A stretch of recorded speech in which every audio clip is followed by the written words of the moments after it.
Alors le dropshipping en 2023-2024, est-ce que ça vaut encore le coup? Hello les boss de la liberté, c'est Mathéo. Donc j'ai plus de 30 sites en ligne où je vends diverses formations. Et je peux vous dire que la formation en ligne, c'est le meilleur business qui soit. Tout simplement parce que c'est à faible coût. Tu ne dépenses pas tes heures. Tu n'es pas payé pour tes heures. Tu es payé pour du contenu que tu tournes une fois et que tu peux vendre à plusieurs personnes. En plus, c'est du contenu qui aide véritablement les gens. Tu es maître de ton temps. Tu es maître du lieu où tu travailles. Et c'est un business qui est totalement automatisé. Si aujourd'hui, Yomi Denzel ou Alex Hitchen vendent des vidéos en ligne, vendent des formations en ligne, c'est que concrètement, c'est le meilleur business qui soit. Donc déjà, mets-moi en commentaire si tu as déjà essayé le dropshipping ou non, et quels sont tes résultats avec le dropshipping. Et reste bien jusqu'au bout de la vidéo car je vais répondre à vos questions sur le dropshipping. Donc t'inquiète pas, si tu es débutant sur le marketing en ligne, je vais utiliser un jargon qui est compréhensible par le plus grand nombre. Donc déjà, pour bien comprendre ce qu'est le dropshipping, c'est un client qui arrive sur ton boutique, qui fait un achat en ligne via ton site e-commerce, qui est bien souvent sur Shopify, car Shopify, c'est vraiment le must pour créer une boutique en ligne. Toi, tu reçois la commande et donc l'argent. Avec cet argent-là, tu passes commande au fournisseur qui a un prix beaucoup plus petit que le prix affiché sur ta boutique. Et grosso modo, le fournisseur se charge de la livraison. Donc toi, tu n'as qu'une action à faire.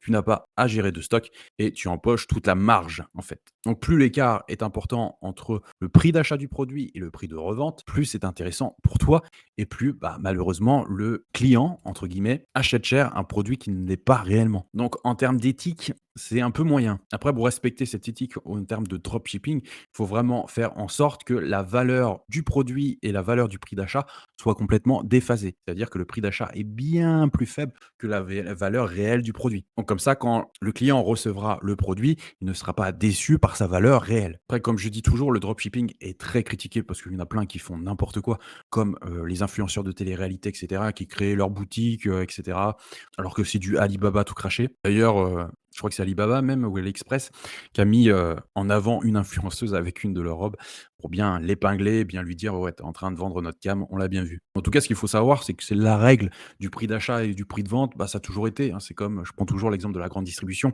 Moi, j'ai travaillé en grande distribution, on achète à un prix d'achat très faible et on revend un peu plus cher avec notre marge. Donc ça a toujours été, en fait, ce système-là. Après, bien sûr, c'est la Chine, c'est pas cher, donc il y a un écart entre le prix de vente européen et le prix d'achat en Chine. Mais ça, c'est se servir du système, en fait, tout simplement. Après, le but, c'est de ne pas arnaquer les clients et que les clients, quand ils reçoivent le produit, ils soient contents. Si tu fais plus de mécontents, c'est que ton dropshipping est pas bon. Donc déjà, c'est comme tout, si tu veux te lancer dans le dropshipping, il faut déjà recevoir le produit pour savoir si le produit est bon et si tu peux le vendre. Parce que si le produit est pourri, le client sera forcément mécontent, quel que soit le prix de vente que tu lui auras attribué. Après voilà, tu vois, j'ai choisi cette photo là pour te montrer un petit peu parce qu'effectivement, il y a eu les montres qui se vendaient plutôt pas mal en dropshipping, c'est-à-dire que oui, il y avait un prix d'achat qui était aux alentours de 1 € et les gars le vendaient à un prix très élevé. Donc les plus du dropshipping, les avantages, c'est que ça a une marge très importante. Deuxième avantage, c'est qu'il n'y a pas du tout de gestion de stock. Troisième avantage, c'est que tu ne gères pas du tout la livraison. Quatrième avantage, c'est qu'il y a peu de frais au démarrage. Mais après, tout ça s'accompagne d'énormément d'inconvénients. Alors le premier inconvénient que je vois par rapport au dropshipping, qu'il va falloir que tu sois multicasquette, c'est-à-dire que tu sois bon sur les réseaux, que tu sois bon au niveau de ton SAV, que tu sois bon au niveau de tes mails, au niveau de ton chat en ligne, que tu sois bon au niveau de ta fiche produit, que tu sois bon au niveau de tes photos. Aujourd'hui, on parle beaucoup du dropshipping à travers TikTok, et faire des TikTok un peu viraux, donc il faut que tu sois très bon sur TikTok. On va pas se le cacher, il va falloir que tu fasses bien souvent de la publicité. Et pareil, il faut que tu sois très bon sur Facebook Ads, par exemple. Donc tout ça mêlé, c'est-à-dire que si tu n'as aucune expérience sur tous ces trucs et que tu es un peu débutant partout,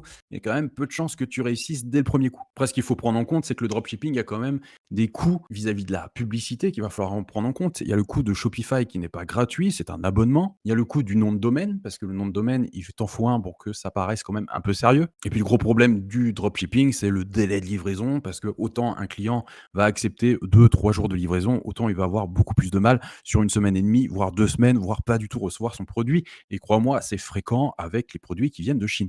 Autre problème du dropshipping, c'est que tu vas devoir bien souvent faire un site monoproduit, c'est-à-dire un seul produit. Et du coup, quand la saisonnalité de ce produit-là, parce que bien souvent c'est un produit d'été ou un produit d'hiver, ou si tout simplement l'effet de mode est passé, tu vas devoir recréer une boutique. Et donc du coup, repartir de zéro. Et là, on se retrouve avec le plus gros problème du dropshipping, c'est que si un seul client découvre que il y a un prix d'achat beaucoup plus faible et qu'il peut l'avoir sur AliExpress ou Alibaba, tu vas avoir un avis tout pourri et tout le monde va le savoir et tout simplement ta boutique est morte. Donc tu as plutôt intérêt que ton produit ne se retrouve pas facilement sur AliExpress ou Alibaba par exemple. Donc c'est vrai que pour moi au niveau du dropshipping, il n'y a aucune vraiment pérennité, c'est-à-dire que c'est un business que tu peux faire sur un coup, et cetera. Mais en fait, sans vouloir le nier, je pense que les gens qui vendent des formations sur le dropshipping gagnent beaucoup plus que ceux qui font réellement du dropshipping. Alors bien sûr, il y a des exceptions, il y a des boutiques de dropshipping qui marchent très, très bien. Mais voilà, c'est quand même des gens qui sont déjà calés dans le SEO à la base, qui sont déjà calés un peu sur la pub et c'est pas des gens qui partent de zéro. Et c'est pour ça que pour moi, il y a tellement d'efforts à faire pour créer une bonne boutique, pour faire les bonnes fiches produits, pour avoir le bon prix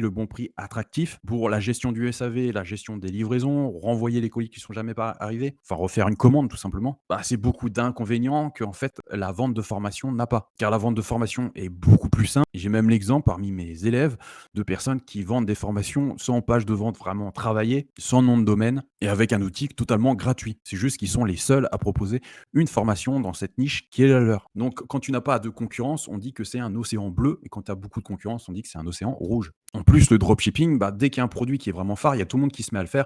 Et en fait, tu es en concurrence avec des gens qui sont beaucoup plus expérimentés que toi. Alors que dans la formation, bah, s'il y a une thématique qui t'intéresse réellement et que tu as zéro concurrence, il n'y a pas un concurrent qui va apparaître du jour au lendemain parce que tu auras des compétences dans cette thématique-là que n'aura pas ton concurrent. En plus, tu peux te différencier beaucoup plus facilement au niveau d'une formation en ligne, que ça soit par les outils que tu vas pouvoir mettre au sein de la formation, les garanties ou encore l'accompagnement avec du coaching par exemple. En fait, tu peux vraiment te différencier très facilement par rapport à tes concurrents si tu te retrouves dans un océan rouge. Alors que le dropshipping, tu vas pas pouvoir faire d'accompagnement, des garanties de plus que les autres, ça va être compliqué vu que tout le monde fait les mêmes garanties. Donc est-ce que le dropshipping est un bon business? Oui, à la base, c'est un bon business, mais ça me semble être un business compliqué. Moi-même, j'ai déjà essayé le dropshipping il y a de ça quelques années, sans jamais vraiment trop de réussite. Alors que la vente de formation, bah, sans forcer, j'arrive à vendre des formations très facilement. Donc si tu veux en savoir plus sur la vente de formation, ben, il y a mon site devenirformateur.online. Tu as un lien en description où je te vois les vidéos pour que tu commences à devenir l'un des boss de la liberté et de plus avoir de patron, créer ta boîte, créer ta formation en 3 jours seulement, avoir les outils nécessaires alimentés par l'IA pour faire ta formation, qu'elle soit efficace, que tu puisses la faire rapidement et qu'elle ait vraiment une valeur ajoutée pour ton client. Et tu es aussi accompagné, on fait des visios ensemble pour voir l'avancement de ta boîte et que tu puisses vendre tes premières formations en 30 jours. Alors maintenant, je vais répondre à vos questions sur le dropshipping. Alors Clément qui me pose la question, est-ce que le dropshipping c'est légal? Eh bien oui Clément, le dropshipping c'est complètement légal, c'est juste que tu achètes comme n'importe qui à un fournisseur pour le revendre à un client. Donc c'est la base du commerce tout simplement. Alors question de Fabien maintenant, comment se lancer dans le dropshipping? Alors Fabien, pour te lancer dans le dropshipping, il faut déjà que tu repères un produit gagnant, que tu montes une boutique sur Shopify, que tu achètes un nom de domaine. Grosso modo, tu vas devoir faire 10 TikTok avec ton produit. Et si cela n'est pas assez attractif, il va falloir que tu fasses de la pub. Alors question de Mathieu maintenant, quels sont les produits qui se vendent le mieux en dropshipping?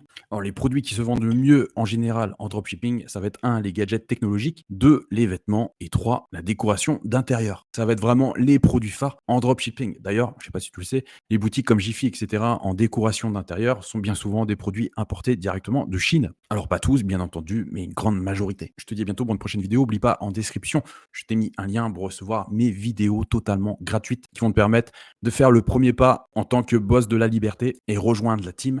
Je te dis à bientôt pour une prochaine vidéo. C'était Mathéo, bye.